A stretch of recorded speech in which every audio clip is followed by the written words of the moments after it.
other people around us. Okay, so let's get started with it. You think that the most important thing is, all right, to have some practical skills, all right, to face the Yes, challenges of today's societies. yes, Is that correct? yes, I think so. Fantastic. So now I'm going to share my screen to you Okay, so we can start with this class. Look at it. So look at this. Today we're going to be working with Unit 3D, Grammar, Non-Defining Relative Clauses. Look at okay, this.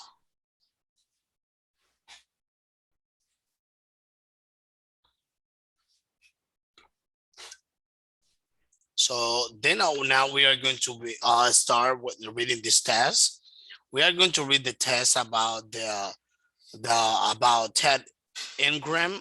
So look at this. I want you to tell me what is his job and why does he do it?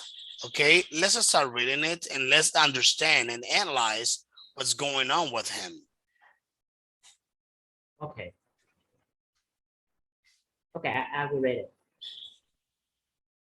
Ted Ingram, who is 91 years old this year, could enter the Guinness Book of Records as the world's oldest paperboy. He was delivered newspaper in the village of Winterbourne, Moncton, where he lives. Since he was 23, Ted moved to the village in 1938 and got a job on a farm, where he drove a tractor. He started delivering papers in 1942 to earn a bit more money.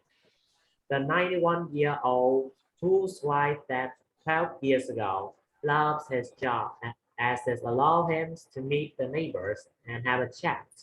During his career, which has lasted nearly 7 decades, Ted has delivered over 500,000 papers. I'm not a paper boy, I'm more like a paperman, joked Ted, who has no plans to retire. Okay, fantastic. So now I have the question for you. Yeah, What is the job of Mr. Ted Ingram? I think he is a paper boy.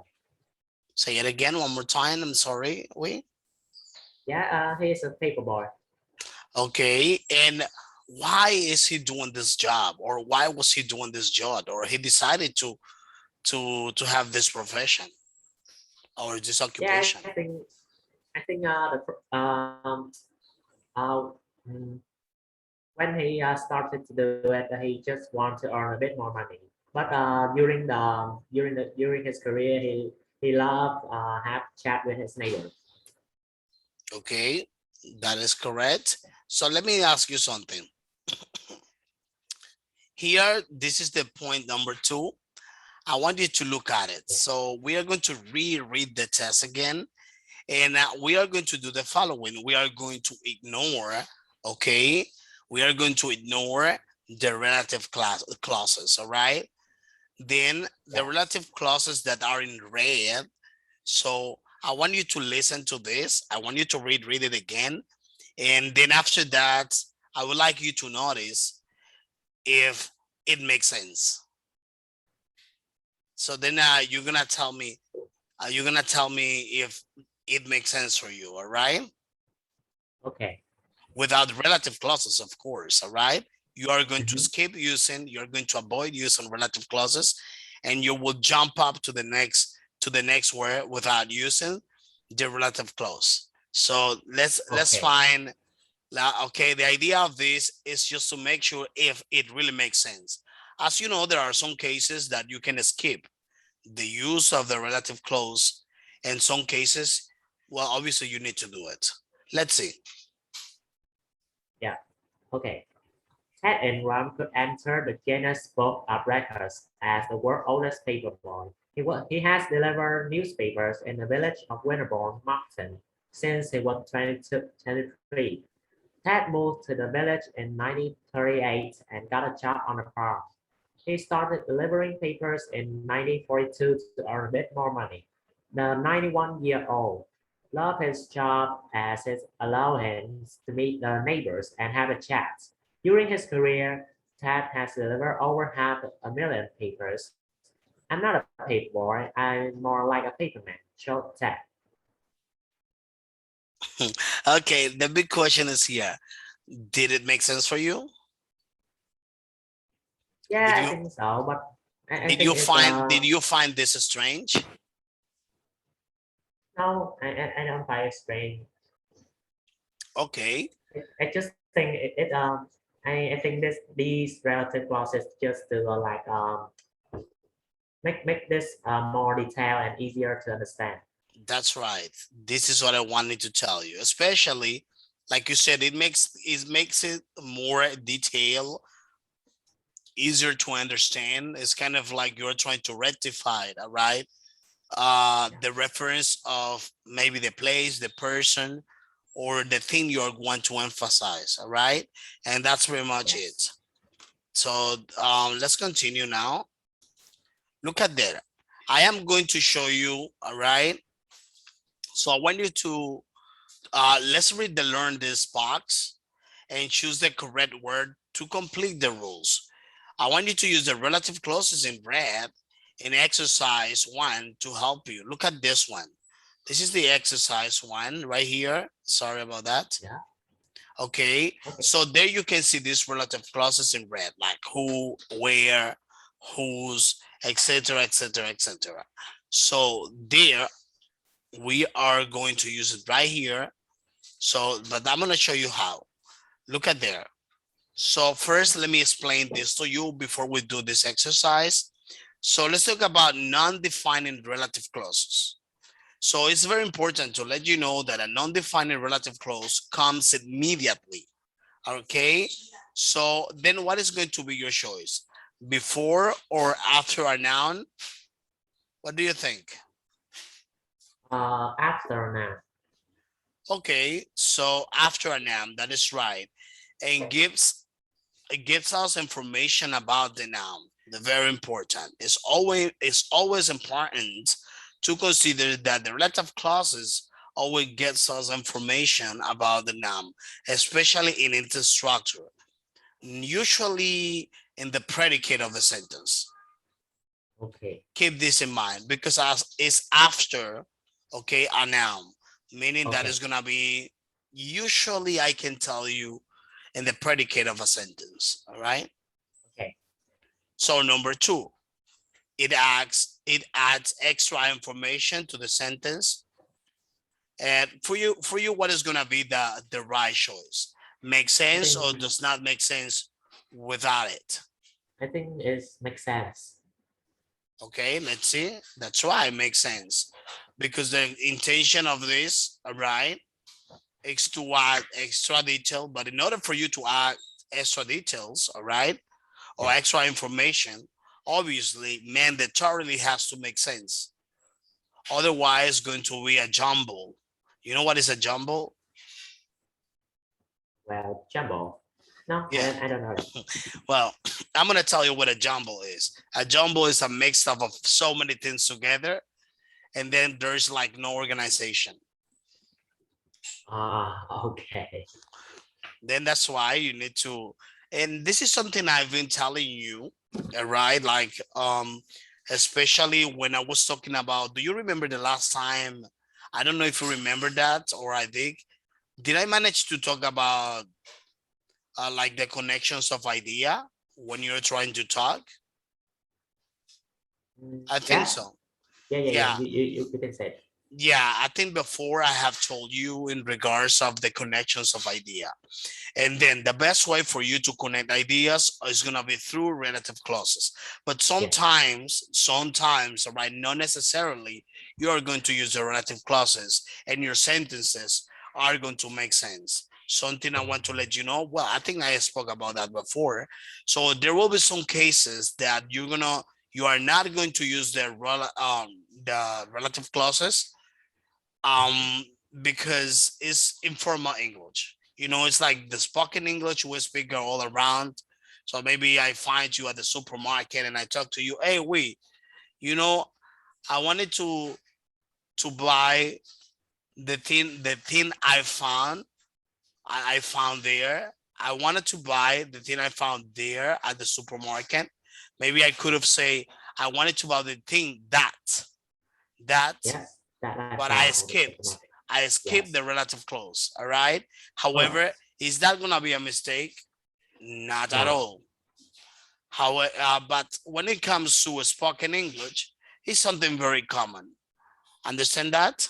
Yes. So let's see some examples right here. Obviously, this is something a bit different, but I just want you to have an overall perspective in regards of the topic. This way you can understand more. Okay, so let's see the examples. My uncle. Okay. My uncle lives in London. He's an accountant. Okay, my And actor. Okay, my uncle lives in London. He's an accountant. Next one. What is the next one? okay, my uncle who's an accountant lives in London. My uncle who's an accountant lives in London. All right. All right. So you see, there you can see the case similar as I explained to you in the previous example, that I have to go to the supermarket, that okay, I'm gonna buy something at the supermarket. So here is a similar example. Look at this. My uncle lives in London. He's an accountant. I stopped the use of, I did not use a relative clause. All right. Yeah. So then my uncle, comma, who? Then you have the relative clause right here. Yes. However, in the first one, you just skipped. You see, Okay. my uncle who's an accountant lives in London. So there, you just use the relative clause in the second example. So number 3, which one is gonna be the correct option for you? It Okay. starts or ends with a comma, and it starts or ends with a comma or a full stop. Which one? The first It one, it starts or ends? it starts with a comma It starts with a comma and ends and ends with, a comma or full stop. that's right. So those are the non-defining relative clauses. Always keep this in mind, and it is gonna help you. There, you're gonna guarantee 2 things: a proper and well-detailed speech, a good connection on idea. I can say 3 things. And also something that we need to consider, a good punctuation. Oh, okay. So we're talking about 3 things. 3 Oh, things to okay. consider. First one, good organizations of your idea or good connection. Another thing is you're gonna have, it's gonna be like your speech. It's gonna be richer. The information will be well detailed. And finally, good use of the punctuation, especially when it comes to the written English. And you may say, teacher Alexis, but written English? Yeah, but sometimes we are writing as well as sometimes we are speaking. Understand that? Okay, I understand. So lookout. I would like you to help me with this lookout. Okay, in non-defining relative clauses, we use who, which, where, and whose, but we do not use that. That is correct. In the case, as you see in the first example, that was not there. I used that when I was talking about the supermarket. Do you remember? Yes. I use that. However, this is a particular case. Those are non-defining. The one, the use of that, as you know, you have to provide a reason. And because you have to provide with a reason, actually it'll be defining. Just keep this in mind. Actually, we use who, all right, which, where, and whose. Okay. And these ones are non-defining relative clauses. Okay. Is it clear for you? Yes, it's really clear. Fantastic. Makes me feel happy. So look at that. Now we're having this exercise. So look at what we are going to do. So we are going to complete this. All right. So you're gonna say, for example, like we are going to complete, we are going to like match to join the sentence. For example, there we have, who worries about him every time he goes out to sea? And then you look for the answer right here and you're gonna tell me the number. Let me show you right there. Okay, so Okay. that'll be here. Understand? Okay. So do you think you can do it all at once right away, or do you think you may need some time like to organize your ideas? I think any 1 minute. 1 minute to organize your ideas. Okay, no problem. Take a minute and a half. And once your ideas are ready, let me see what you do. All right. Okay. All right. I'm gonna see what you did. All right. All right. All right. Take your time.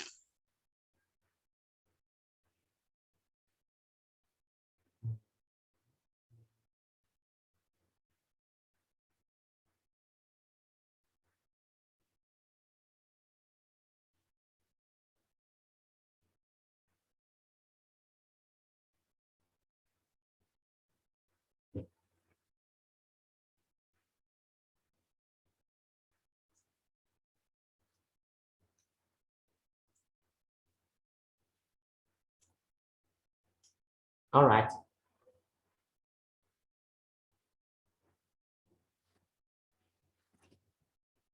Okay, so let's see. Okay. Bill Hawking, Okay. who is 91, no, 81 years old this year. First one is C. Is Britain's oldest fisherman. Okay. Most morning he gets up early and goes down to the harbor where he keeps his boat. His fishing trips, which used to last up to 36 hours, are now only a few hours long. And that is? Besides, and that is D. Okay.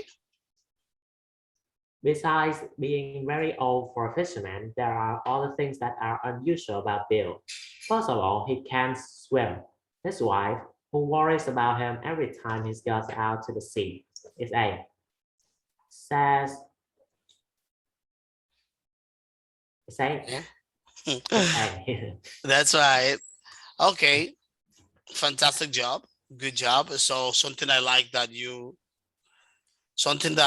is that you organize well the ideas. So look at this.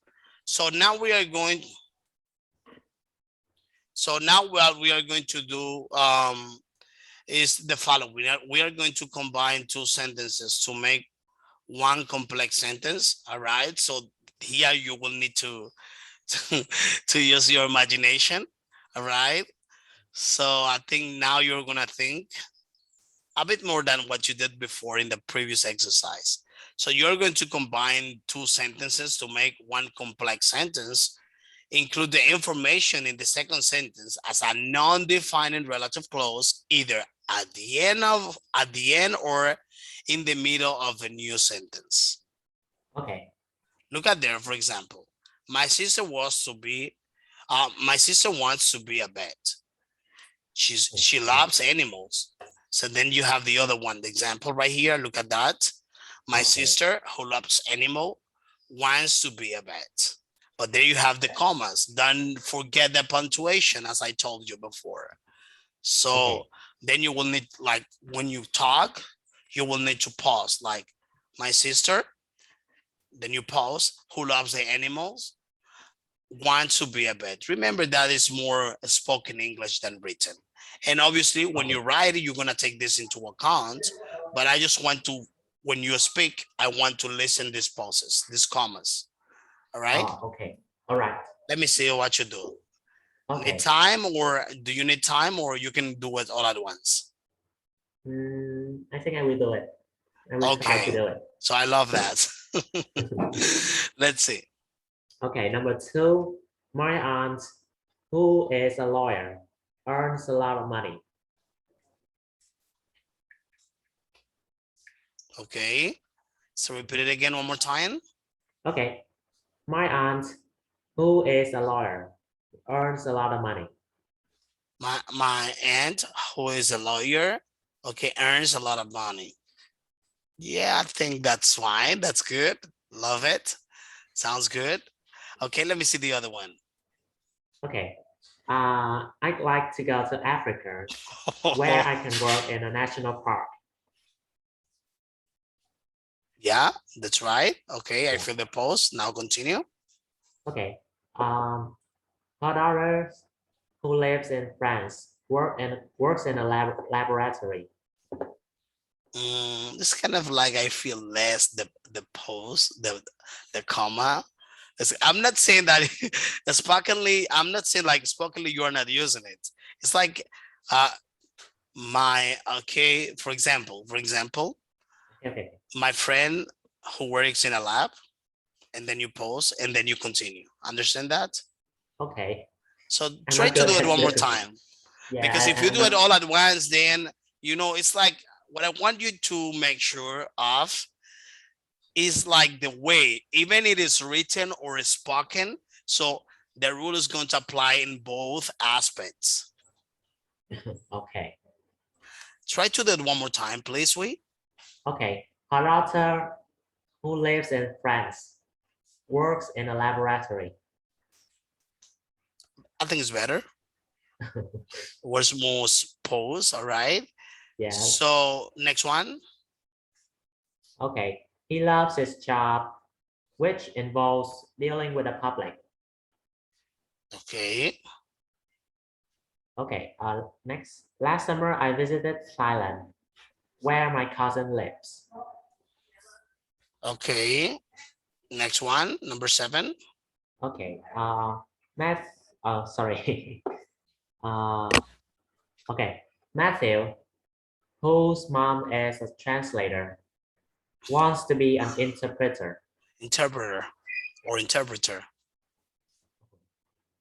Wow. Okay. Okay. All right. It's fantastic. Look at there. So there we have some answers. So I think you did it fantastic. You did an amazing job. So look at this. Now let's proceed with the next exercise. So those are based on the rules, all right? Yeah. This is based on the rule. Especially we're gonna be covering this part to practice with the examples. Okay, listen to Okay. this. Non-defining relative clauses come immediately after a noun and give extra information about that noun. Let's see some examples. Can you read the first one? Okay. Harrods is a famous department store. Okay, look at there. Okay. The next sentence is Harrods. Harrods, which is in Knightsbridge in London, is a famous department store. See the difference? Yeah. Is that It's similar the way you did? yeah. In fact, yeah, which means you already mastered this part. Okay, non-defining relative clauses give extra information which is not essential to the meaning of the main sentence. Let's see. Okay. The Times is a daily newspaper. Now look at that And now. okay, the Times, which is published in London, is a daily newspaper. Okay, so is this essential that we mentioned here that this newspaper was published in London? No, Isn't that it's additional? yeah, it's just an add there to give us more information. Yeah, it's like using more verbiage. All Yeah. right, more verbiage, speaking more. All right, that Yes. could be pretty much the intention of this. Yeah. Okay, they can go in the middle or at the end of the sentences, and they start with a comma and end with a comma or full stop. What is it? Okay. Abraham Lincoln, who was president of the United Abraham States. Abraham Abraham Lincoln. Lincoln. Yeah. Who was president of the United States in the 19th century. Was shot. What is this? Okay, was shot whilst. Wales, attending a play. And next, Kingston is the capital of Jamaica. which is an island in the Caribbean. Okay, which is an island of a Caribbean, Jamaica. Have you ever listened to a Jamaican person talking English? Now, I think I have a listen once, but I forget it. I forgot it. Okay, so this is an island of a Caribbean. That's fine the way how they speak. It's like a bit unusual. Like you know the English that many learners used to listen, but it's still, in my opinion, is fine. Sounds good. Listens when I listen to this, I think it sounds good.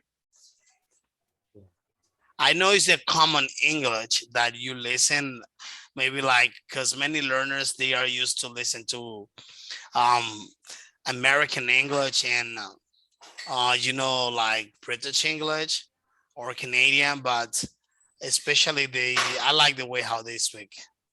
Yeah.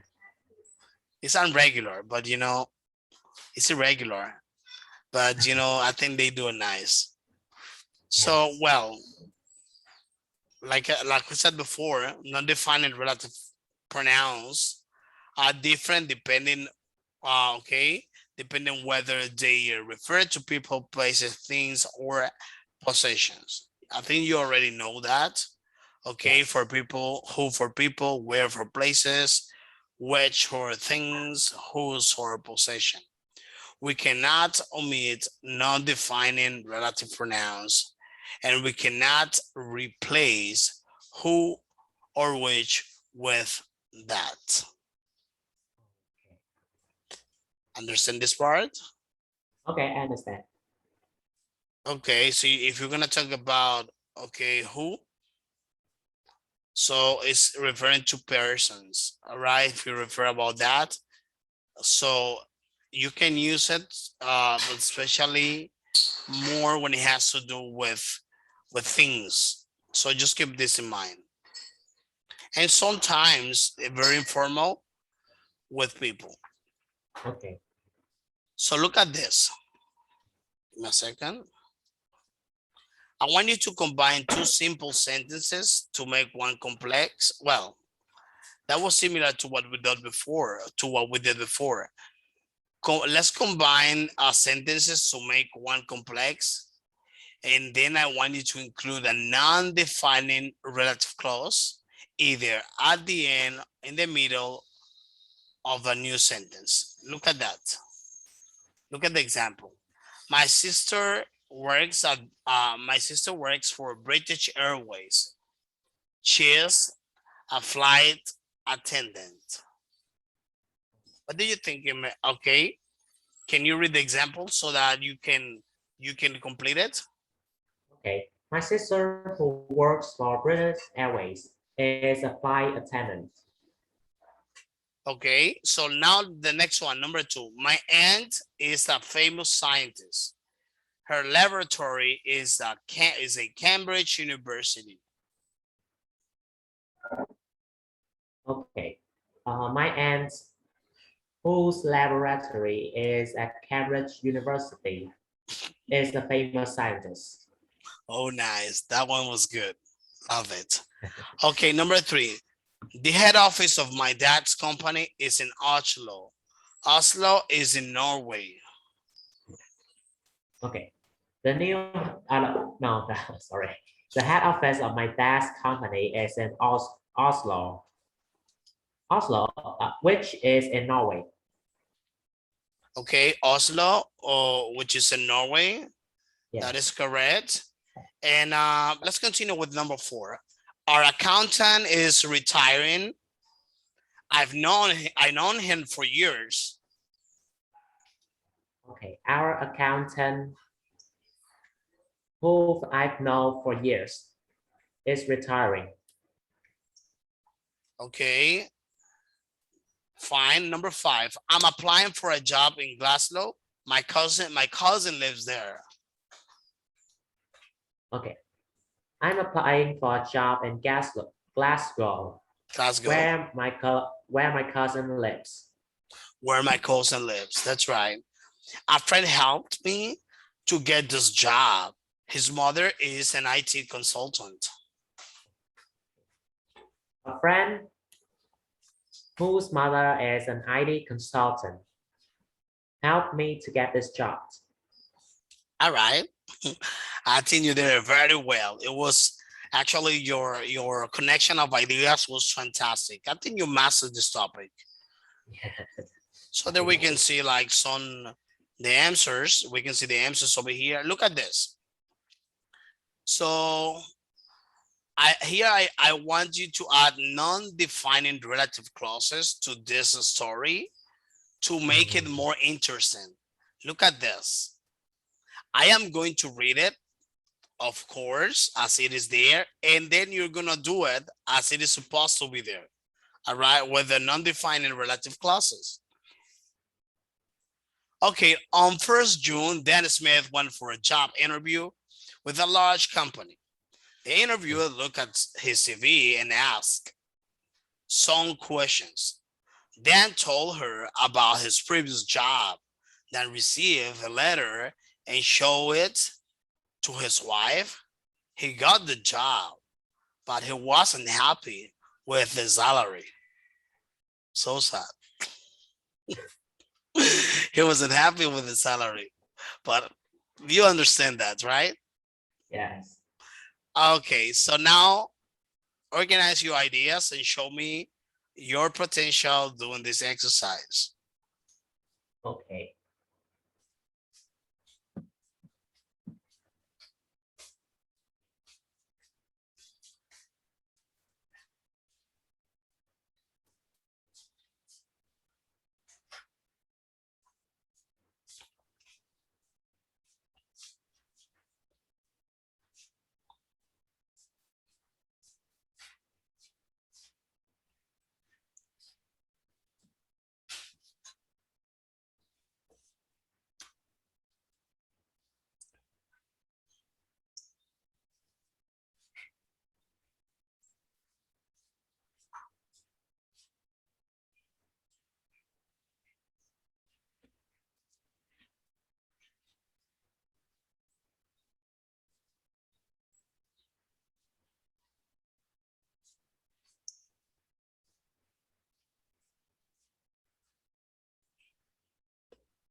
Okay, so just let me know once you're ready.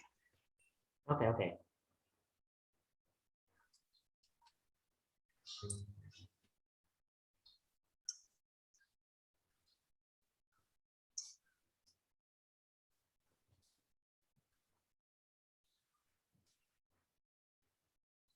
Okay.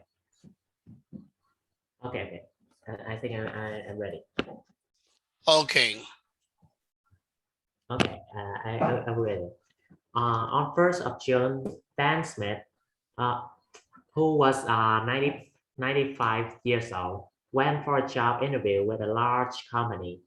The interviewer, who was who was even older than him, looked at his CV and asked some question with a shivering voice, then told her about his previous job, which he had taken about 80 years ago, and then received a letter and showed it to his wife.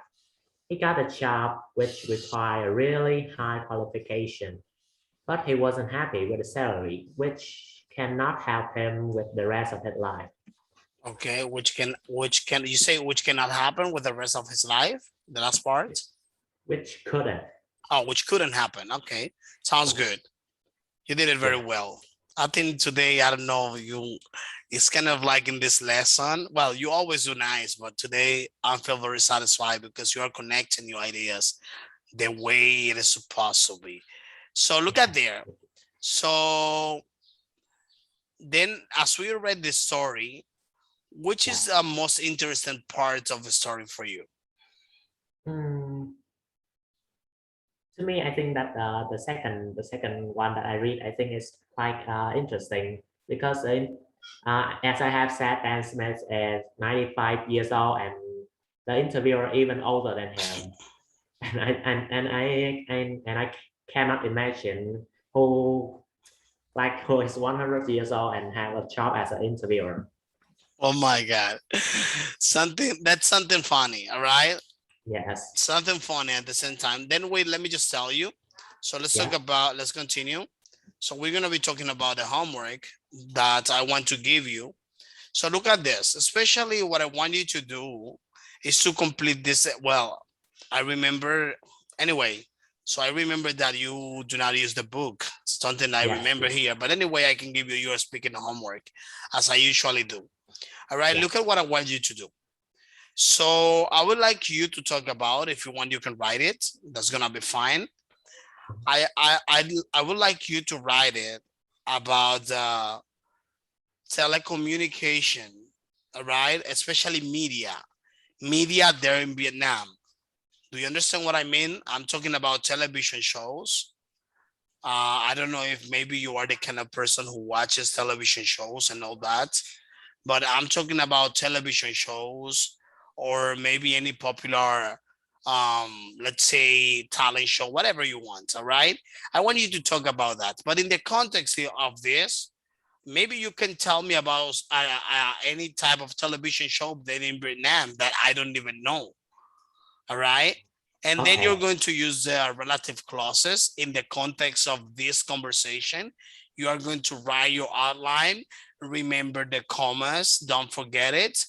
It's good. Okay. It is supposed to be there in the context of your conversation, of your interaction. I will take this into account. And then just to make sure how good you do it, right? Okay. So that will serve you as a practice. Okay. Okay. Okay. You can write even one, two, maybe three paragraph. Two paragraph is two to three paragraph is gonna be fine.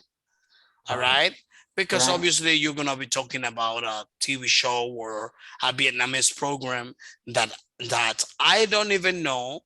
Maybe I have no idea, but I am also going to be learning from you. Okay. You're gonna be the main character in the next class. Then we look at this. For the next class, we're gonna be covering this lesson 3E, reading, okay, reversing roles. All right, so we're gonna be covering this in our next encounter. I hope you have a fantastic rest of the evening and Okay. see you in our next class. Yeah. See you in the next class, and have a good morning. You too. Thank you. Have a good evening. Yeah. Goodbye. Bye, Wei.